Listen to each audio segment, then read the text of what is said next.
NEET परीक्षा रद्द हो गई है। आज पूरे देश को पता होना चाहिए। वो नीट परीक्षा जो 3 मई को ही, उसके लिए बेसब्री से लोग इंतजार कर रहे थे, माता पिता भी उम्मीद लगाकर बैठे थे, पर उम्मीद टूट गई। वो ऐसे टूट गई कि पेपर लीक हो गया और ये बात अब कंफर्म हो गई कि हाँ भैया पेपर लीक हुआ। इसके लिंक जयपुर से जुड़े हुए नजर आ रहे हैं। जयपुर में पकड़ा गया लोगों को तो पता चला कि हाँ।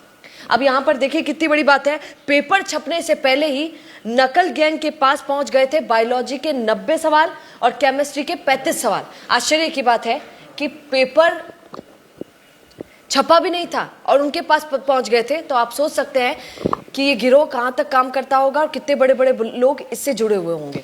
यहाँ पर देखिए जयपुर का, यहाँ पर मनीष नाम के शख्स को पकड़ा गया। जयपुर में पेपर छपने से पहले उसने सवाल लीक करने का मास्टरमाइंड इसको बताया जा रहा है। यहाँ पर एनटीए ने कहा कि 10 मई 2026 की प्रेस रिलीज के क्रम में यह फैसला लिया गया है कि एजेंसी के मुताबिक 3 मई की परीक्षा से जुड़े मामलों को स्वतंत्र जांच और जरूरी कार्रवाई के लिए केंद्रीय एजेंसियों को भेजा गया है। अब ये तो खुशी की बात है कि केंद्रीय स्तर का पेपर है, राष्ट्रीय स्तर का पेपर है, तो इसलिए ये रद्द हो गया। हमारे राजस्थान की बात होती तो भाई साहब, माका राजस्थान में तो ऐसा ही भर्ती परीक्षा, रीट की परीक्षा, जिनमें कुछ समय के बाद ही पता चल गया था कि पेपर लीक हो गए हैं, पर उसके बावजूद भी पेपर रद्द नहीं हुए थे।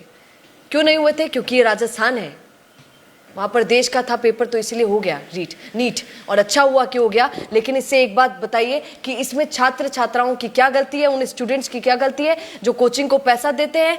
बेचारे वापस अब कोचिंग जाएंगे क्योंकि अभी तक डेट सामने नहीं आई है कि किस डेट को नीट होने वाली है।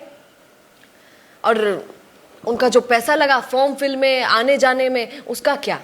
उसका जवाब सरकार को देना चाहिए। आप इस पर क्या कहेंगे कमेंट जरूर कीजिएगा। पर याद रखिए कि नीट का पेपर रद्द हो गया है।